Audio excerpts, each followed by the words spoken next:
What's up, everyone? Welcome to my channel. If it's your first time here, thank you for joining me. Please hit that subscribe button and that notification button for more updates, more movie spoiler reviews, as well as short films that I create over time and hopefully get done and put it out there. And to those who have been joining me, thank you for joining me once again. I always appreciate it. This time it's not one movie, not two movies, but 3 movies that I am doing a movie spoiler review for. Again, I don't go so into depth. I'm not so deep into my spoiler reviews, but I do talk about what I like and what I don't like. And, it's just nice to check out movie reviews if you're into that sort of thing. And I provide that as well, like many others on this channel.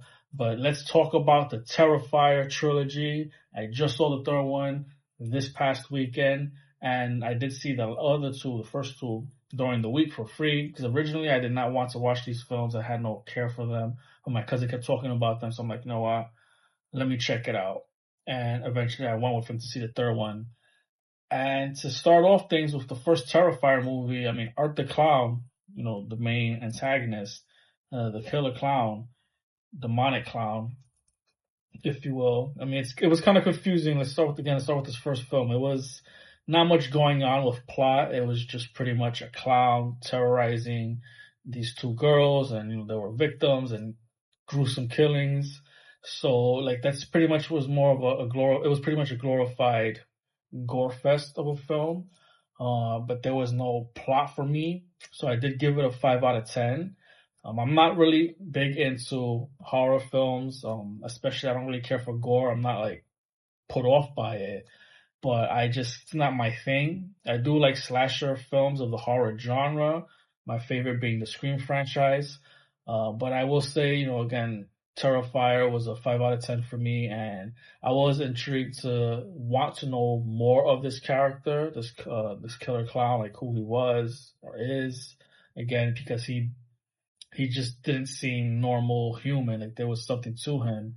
And it was the kills with the thing with these films, especially the first films, the kills were very innovative in the fact that there was no CGI. The practical effects looked amazing. From the way they shot a death scene or a kill scene and then transitioning from the real life person to just a fake head and them still looking real, the fake head still looking like the person. It was cool, and I feel like I haven't seen that in so long with what we're at now with CGI and VFX. But I did like it a lot, and just the creative kills. And there was this one in particular in the first film where I was just ouch. That's just, they're all ouch, but this one in particular was crazy. I really feel bad for this character, and you feel bad for most anybody dying, but the way he died, but this one, it was just ridiculous. It was back in the days, the 1600s or so, where they used to do these torture methods. That's what it reminded me of, and yeah, you just never want to find yourself in that situation. But I did give it a 5 out of 10, and I did want to see more, hopefully, as far as story goes. And that leads me to Terrifier 2, which had a little bit of that. Not enough. Again, I still found myself wanting to know, what is going on. I was confused, and I did have to find some YouTube videos to kind of give me an idea, I guess, the theories or something that was confirmed that I might have missed in watching. But, it did get to the point where it's this clown it really isn't human. It was a human, but it's possessed, a demon or so, and that's why he's able to get away with, getting stabbed and all that, and not it really affecting him. And it involved new characters that really gave our protagonist in Sienna, the main character. This one had more of a plot. Again, not so much, but you had something there. And at the ending, it still left you wanting more because it just went from horror to a fantasy horror in the end. And it's okay, what's going on here? And, the deaths were just as crazy. Again, there wasn't just that one death scene in the film, just like in the first film, where it was what the heck? Even though I still think the first one's, the second one's brutal, but I feel the first one was just crazy. And I don't want to say it, spoiler if you haven't seen it, or just mention it in general, but I just feel that situation was worse, even though in the second one, this particular character still got it bad. But I feel and what I was confirmed with the third one, well, there's always that one kill that's like the major like kill scene. So you had that in the first one, you had that in the second one, and then eventually the third one was like that. And I like that. Like you want them to expect if the fourth one's coming out, which is confirmed, like what's gonna be the major like crazy kill scene for that one. Like I don't want all the death scenes to be crazy, but each one was still in its own way like wow, brutal. And they looked good. For the second one, the acting was better.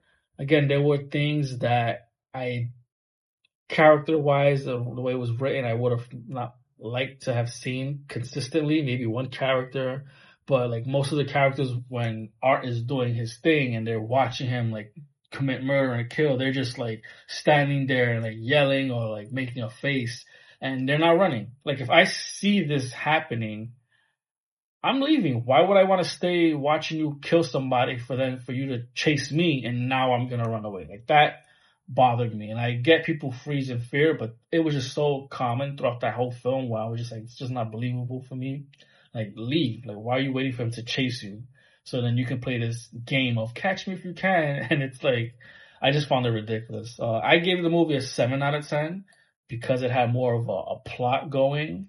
But again, it just wasn't so revealing, and I know less is more, especially with monster characters or killer characters where you got that mystery, like what is it, who is it, but I still needed something. You want to know, because if it's just a random being, a random killer or whatever, it's just like, oh, you get that a lot. The other ones, like I just want to know more of who Art the Clown is or what's going on with that. So you did get something, and it was interesting, and it definitely made me want more.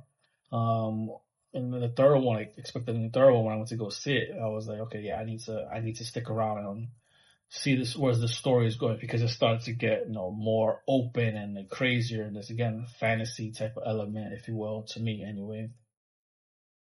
And I think Sienna, the character, is a great, I guess, final girl is what you would call it. So I think she's up there in terms of final girls. I think my favorite is Nev Campbell in terms of final girls.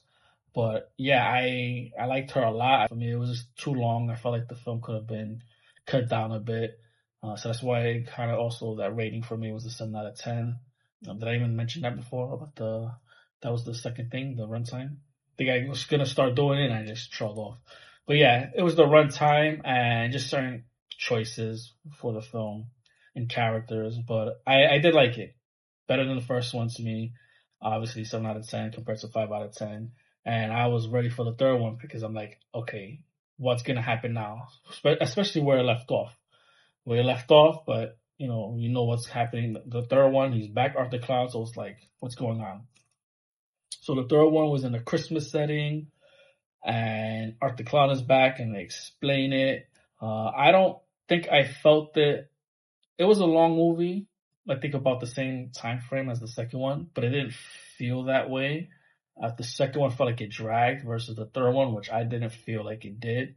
I don't know what the time frame is, if it's almost the same, but I believe it was 2 hours, and it just didn't bother me in this one. But I guess it was the way it was shot, the scenes that was going on.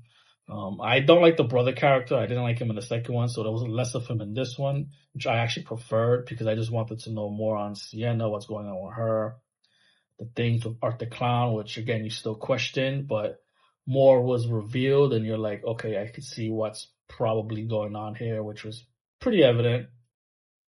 But again, still, I'm like, I need a fourth movie to really tie things together, like really explain to me if this is what it is. It's pretty much being said, but I need it to be told, not kind of implied. And normally, again, less is more. You don't need to know these things, but I just feel like for this franchise, I need it to be said. I need it to be done. Like, just go all out and tell me this is what is going on as far as who this girl is supposed to be. Why is she this person that's supposed to be that, this, I don't want to say prophesized, but like chosen one. And, Art the Clown being who he is, possessed by a demon, or Satan rather, because it's that realm it goes to. Again, I know it's a spoiler review, but I'm not really trying to get so much into detail if you haven't seen it, but you like spoiler reviews. So I guess I still try to like save a little something. But it's just confusing because in the second film was a little girl who was pretty much supposed to be Satan, and it was in Art the Clown's mind, but he's using Art the Clown to do these killings or to get Sienna, the main character, to kind of stop her. But he's also another character, so it's like, why couldn't it just be the character that you're possessing that's doing the killings instead of the clown? So that was one thing I'm a little confused on, if that makes sense. Because in the first film, you have the Vicky character who becomes, disfigured, and she becomes evil eventually. Like, I guess you could say someone said it was infected, like a type of infection. That's probably what happened to her, because she becomes bad and starts killing. But in the second, she doesn't have much of a role in the second one, but she's there. But there's this little girl who's most likely this girl who was murdered that is in Art's mind, but certain people could see them, like Sienna and her brother could see her.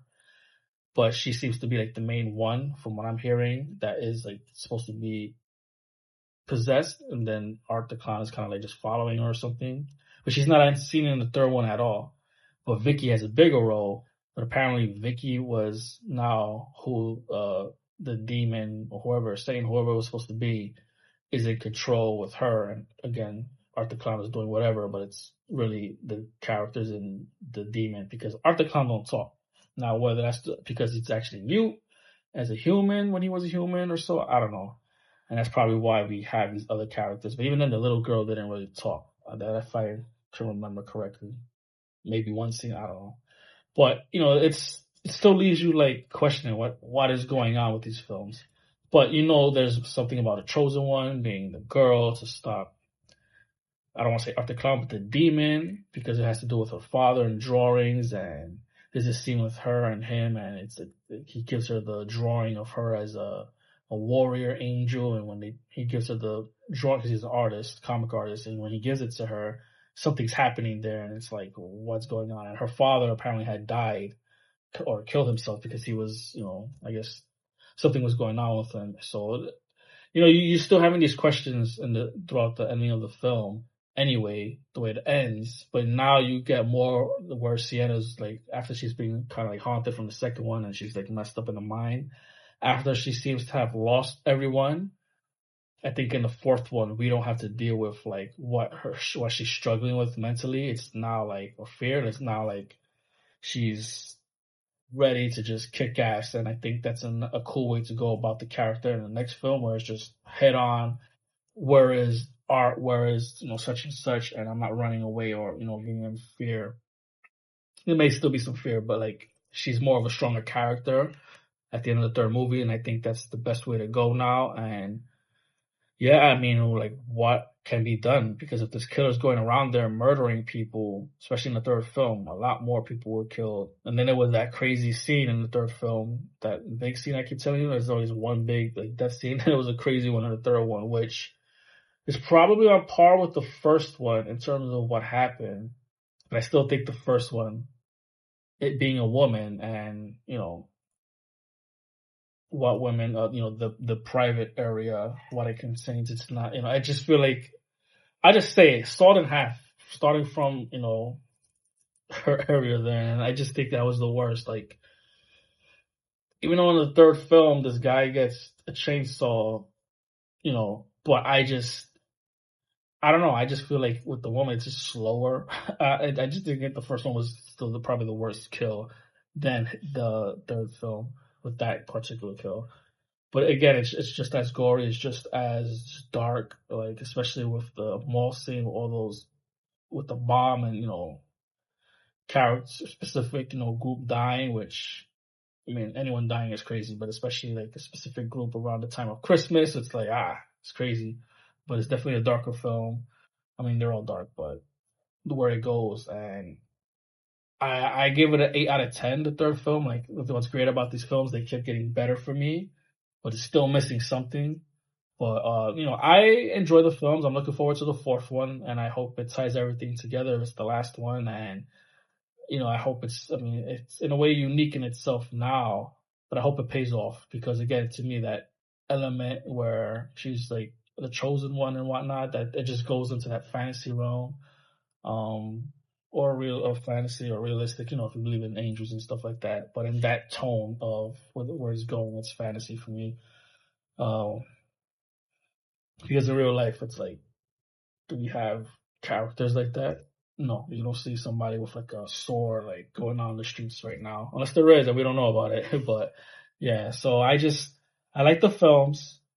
Again, I'm not big into like gore and horror, but I do appreciate a nice slasher flick, and I guess you could say this is that type of flick. It's just a little bit more worse in terms of what's happening, but I can appreciate the character of Art the Cloud and who he is, and the creator Damon Lindelof. So if I jacked your name up, I'll fix it. But like it was an independent, his own thing, and I'm big on that as a creator myself. And to see where it has started, and like, so I saw a video about it being a small YouTube video or something, and he tried to sell the script and nobody wanted it until it started getting views. Or he tried to sell the script first and nobody wanted it, and he made a short film and it got views like crazy, and then it got interest into the producer or so, and decided to fund the film, and it just took off for him. And I think that's awesome, man. One can dream, especially for someone like me that puts short films out and would hope someone likes it enough to be like, hey, let's do something with this.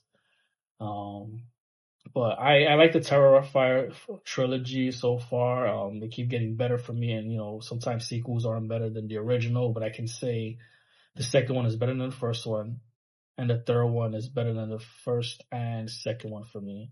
I like the second one a lot, but I think if I had to choose which one to like watch over and over, it would probably be the third one, just because it didn't feel as dragging and long. But yeah, I'm excited for the fourth one, and I hope it continues to be a great film in terms of like getting better than the other ones. So I would like to see that as a 9 out of 10. Do I want this Terrifier franchise to continue? Sometimes things don't need to continue. I feel like, especially with a story like what's going on with this one, it should end at one point, whether it's the fourth film or if there's a fifth film. I heard there might be a 5, but then I heard the fourth one is the ending. So I don't know, but it has to end somewhere. But if you haven't seen it yet and you're here watching the review and you're like, there's an interest in what I said, check it out. I do recommend all the films. Again, if you're squeamish about gore and stuff, like, that's not for you. But if you like that thing, that stuff, or you just like to check out how things are done within this franchise, give it a go. I mean, you see a lot of, well, for me, I know a lot of similar faces that I've seen. Nothing, I guess they were big at one point, or you don't really see them much, but there are a lot of familiar faces. Chris Jericho, Jason Patrick was in the third film. There's one guy, he was called Sex Machine, I think. He was in the movie, he's in a few movies, but he was in the movie From Dusk Till Dawn. I think Sex Machine was his name, that actor. Then there's the brother of Ron Howard. If you know who Ron Howard is, from Happy Days, that TV show from, I believe, the 60s, 70s. His brother was in this film. He's a notable face. If you're like me, I'm 38, and you've seen films, you'll recognize this actor's face. But it's Ron Howard's brother, and that's pretty much the faces that I remember, familiar faces. So you have that here, but you have, of course, new faces that you may have never seen at all, and it's always cool, especially with someone like Lauren Lavera, who plays Sienna. She started with short films, and like me, I do short films a lot, and eventually, I think her big role was Terrifier. So that's, awesome for her, and she's a great actress. A lot of good actors in the franchise. Again, I recommend the movies. I think they're awesome in their own way, and check them out if you haven't seen them yet. Terrifier trilogy, the Terrifier trilogy. It's crazy. It's a gore fest, but if you're into that stuff, it's for you. And if you're just into art and filmmaking and you want to learn some stuff for yourself, it's a good way to kind of study how to do specific scenes, practical effects. And yeah, that's my Terrifier trilogy spoiler review. Thank you for checking it out. Again, please hit that subscribe button and that notification button for more updates. Until next time.